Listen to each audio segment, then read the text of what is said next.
صبح سویرے اٹھنا سنت نبوی صلی اللہ علیہ وآلہ وسلم اور جدید سائنسی تحقیقات۔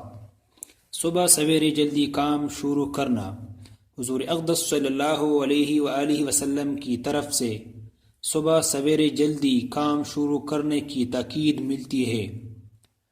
سحرخیزی کی عادت ڈالیے، سونے میں اعتدال کا خیال رکھیے، نہ اتنا کم سوئیے کہ جسم کو پوری طرح آرام و سکون نہ مل سکے اور اعضاء میں بھی تکلیف رہے، اور نہ اتنا زیادہ سوئیے کہ سستی اور کاہلی پیدا ہو۔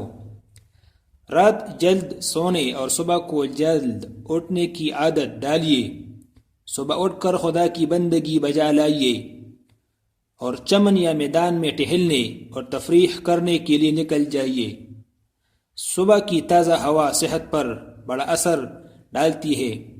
روزانہ اپنی جسمانی قوت کے لحاظ سے مناسب اور ہلکی پھلکی ورزش کا بھی اہتمام کیجیے۔ نبی صلی اللہ علیہ وآلہ وسلم باغ کی تفریح کو پسند فرماتے تھے اور کبھی کبھی خود بھی باغوں میں تشریف لے جاتے تھے۔ آپ نے عشاء کے بعد جاگنے اور گفتگو کی ممانعت فرمائی اور فرمایا، عشاء کے بعد وہی شخص جاگ سکتا ہے جس کو کوئی دینی گفتگو کرنی ہو یا پھر گھر والوں سے ضرورت کی بات چیت کرنی ہو۔ رات جلد سونے اور صبح سویرے بیدار ہونے کی اہمیت اور افادیت سے انکار نہیں کیا جا سکتا۔ تمام اطباء اور ماہرین حفظان صحت اس پر زور دیتے ہیں۔ آئیے اب حضور اقدس صلی اللہ علیہ وآلہ وسلم کی سنت مبارکہ پر جدید میڈیکل و سائنسی تحقیق کیا کہہ رہی ہے، ملاحظہ فرمائیے۔ دیر سے اٹھنے کے جسمانی انسانی جسم پر جو اثرات مرتب ہوتے ہیں، امریکہ، کینیڈا اور جرمنی میں ایسے تجربات کر کے دیکھا گیا ہے کہ دیر سے اٹھنے والوں اور جلدی اٹھنے والوں کی ذہنی اور جسمانی حالت میں زمین و آسمان جتنا فرق ہوتا ہے۔ دیر سے اٹھنے والے اور بہت ہی جلدی میں تیار ہونے والے اور بڑی تیزی سے ناشتہ کرنے والے دن بھر ڈپریشن، مایوسی اور غصے کی کیفیت میں رہتے ہیں۔ جو جلدی اٹھتے اور بڑے آرام سے تیار ہوتے، اطمینان سے ناشتہ کرتے اور نارمل حالت میں اپنے کام کی جگہ پہنچتے ہیں، وہ دن بھر ذہنی اور جسمانی طور پر نارمل رہتے ہیں۔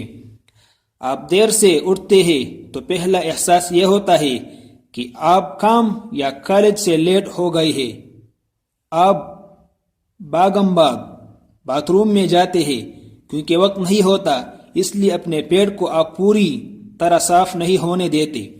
نہایت عجدت میں فارغ ہو کر اور اطمینان سے نہانے کی بجائے اپنے جسم پر پانی انڈیل کر باہر آتے ہیں۔ پھر آپ کے پاس ناشتے کا وقت نہیں ہوتا، آپ بڑی تیزی سے ناشتہ حلق میں ٹھونس کر دوڑتے ہوئے باہر نکل جاتے ہیں۔ اس باغ دوڑ میں آپ کی مزاجی کیفیت چڑچڑی اور غصیلی ہو جاتی ہے۔ بیوی کو ڈانٹ، بچوں پر یا چھوٹے بہن بھائیوں پر غصہ یا جاڑ اور چہرے پر نحوست طاری کیے آپ دن کا آغاز کرتے ہیں۔ روزمرہ کا یہ معمول آپ کے جسم کو بھی اور نفسانی ڈھانچے کو بھی تباہ کر دیتا ہے۔ اس کا علاج آپ اشتہاری دوائیوں میں ڈھونڈتے اور اپنی تباہی میں اضافہ کرتے ہیں۔ صبح اتنی جلدی اٹھیے کہ باتھ روم یا بیت الخلاء میں کافی وقت صرف کر کے پیٹ کو پوری طرح صاف ہونے دیں۔ اچھی طرح نہائے، اطمینان سے ناشتہ کرنے کے لیے وقت نکالے تاکہ آپ پیٹ بھر کر ناشتہ کر سکیں۔ آپ کی موجودہ حالت یہ ہے کہ آپ کالج یا آفس پہنچتے ہیں تو آپ کو بھوک محسوس ہونے لگتی ہے، جس کی وجہ یہ ہے کہ آپ ہر کام باغم باغ کرتے ہیں اور آدھا پیٹ خالی رہ جاتا ہے۔ آپ کو کام پر بھوک لگتی ہے تو آپ سموسے وغیرہ جیسے ناقص چیزیں کھاتے اور اپنی صحت کو تباہ کرتے ہیں۔ یہ چھوٹی چھوٹی باتیں ہیں، ان کا خیال رکھیں تو آپ کو عظیم اور انقلابی نتائج حاصل ہوگی۔ راز کی بات یہ ہے کہ صبح سے پہلے 30 منٹ بہت قیمتی ہے۔ آپ کی جسمانی اور سیاتی مشینری ان سے 30 منٹوں میں بھی بہتر ہوتی ہے اور تباہ بھی۔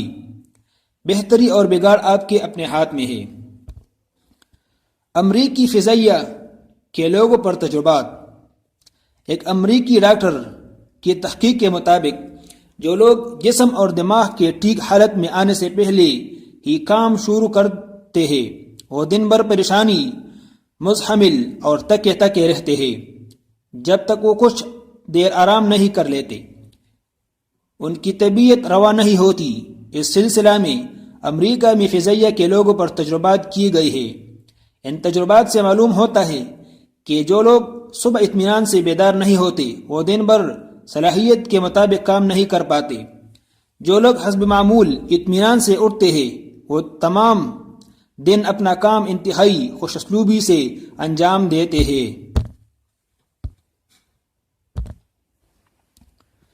ان کی صلاحیت اور ذہن کا امتحان لیا گیا۔ انہوں نے ہر بات کا ٹھیک اور آسانی سے جواب دیا۔ چند لوگوں کو گھنٹیاں بجا کر صبح جلدی اٹھایا گیا اور اٹھتے ہی ان کو کام کے لیے کہا گیا تو انہوں نے جلدی ناشتہ کیا۔ اس دوران ان سے بہت سے سوال بھی کیے گئے جن کا جواب وہ اچھی طرح نہ دے سکے۔ اس کے بعد انہیں کام کرنے کے لیے چھوڑ دیا گیا لیکن وہ تمام دن ٹھیک کام نہ کر سکے۔ صبح کا بہترین وقت ہے۔ ڈین سوئفٹ کی تحقیق۔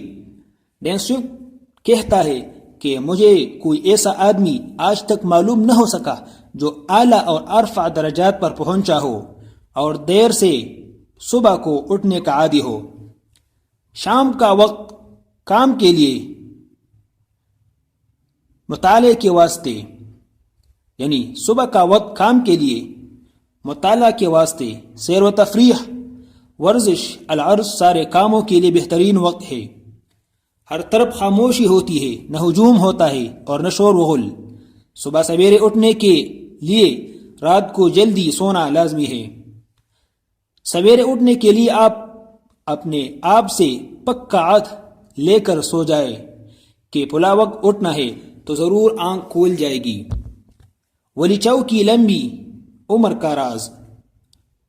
ہاوئی کینیڈین بتاتے ہیں کہ انہوں نے اپنی طویل عمر اس لیے پائی ہے کہ وہ ساری عمر وقت پر کھانا کھاتے رہے۔ وہ جلد سوتے اور صبح تڑکے بیدار ہونے کے عادی ہے۔ وہ صبح کے وقت 1 گھنٹے تک ورزش کے علاوہ مراقبہ کے بھی عادی ہے۔ بڈھوں کو جوان بنانے والی کثرتیں۔ صبح سویرے اٹھنے کے متعلق کچھ ایسے اصول مرتب کیے گئے ہیں جن پر کاربن ہونے سے انسان کبھی بوڑھا نہیں ہوتا، کمزور نہیں ہوتا اور بیمار نہیں ہوتا، بلکہ دائم المریض، نحیف البدن اور بوڑھے آدمی بھی ان اصولوں کی پیروی کر کے بہت جلد طاقت اور کھوئی ہوئی جوانی کو دوبارہ حاصل کر لیتے ہیں۔ ان عجیب و غریب اور مفید صحت اصولوں کی دریافت کا صحرا مسٹر اسٹیفورڈ بینڈ کے سر ہے۔ صاحب موصوف کا قول ہے کہ انسانی جسم لاتعداد ذرات یا چھوٹی چھوٹی جاندار کھوٹیوں سے مل کر بنتا ہے۔ یہ ذرات اس خوراک سے بنتے ہیں جو ہم کھاتے ہیں، اور اس پانی سے بنتے ہیں جسے ہم پیتے ہیں، اور اس ہوا سے بنتے ہیں جس میں ہم سانس لیتے ہیں۔ کچھ دیر تک ہمارے جسم میں رہ کر یہ جاندار ذرات خود بخود مر جاتے ہیں۔ جاپانیوں کے 100 برس زندہ رہنے کے اصول۔ جاپانی مفکرین نے مندرجہ ذیل اصول تجویز کیے ہیں کہ ان پر عمل پیرا ہونے سے انسان 100 سال تک زندہ رہ سکتا ہے۔ کھلی اور ہوادار جگہوں سے